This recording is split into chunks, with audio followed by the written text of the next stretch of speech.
رمضان جاء نعم النعم نلنا الرجاء. أهلا بأيام الهنا من صامها بلغ المرام ملئت ليالينا السنة. بسم الله الرحمن الرحيم. الحمد لله رب العالمين، وصلى الله وسلم على سيدنا محمد وعلى آله وصحبه أجمعين.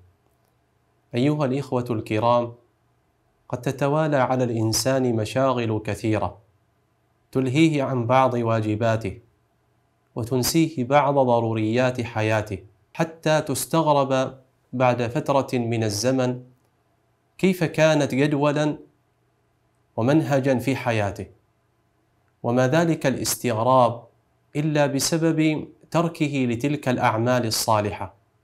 فيا ترى ما هو السبب في ترك الأعمال الصالحة بعد أن كانت منهجا في حياة ذلك الإنسان؟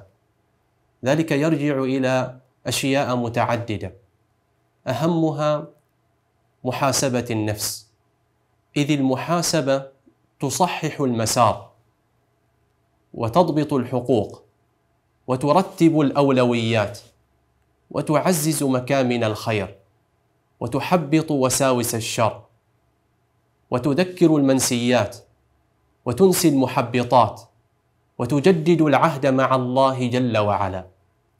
فالمحاسبة هي أن يتصفح الإنسان في ليله ما صدر من أعمال نهاره، ويتصفح في نهاره ما صدر من أعمال ليله، فما كان منها من أفعال وأعمال محمودة مضى عليها وشكر الله على ذلك وزاد إن أمكنه أن يزيد، وما كان من أفعاله مذموما استدركه إن أمكن استدراكه وتركه وابتعد عنه وتاب إلى الله جل وعلا وعاهد نفسه أن لا يعود إليه في المستقبل. يا أيها الذين آمنوا اتقوا الله ولتنظر نفس ما قدمت لغد واتقوا الله إن الله خبير بما تعملون.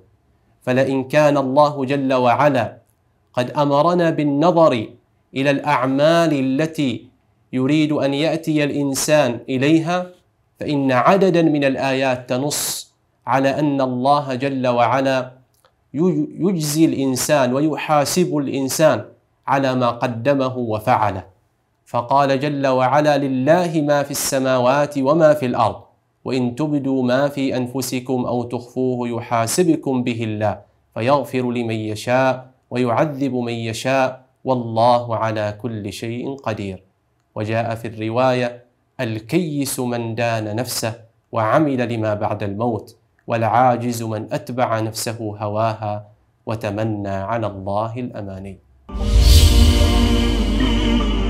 هذا ابتهاج المسلمين فرحا بما حملت يدها، يدعون رب العالمين أن يغنموا مما حبا.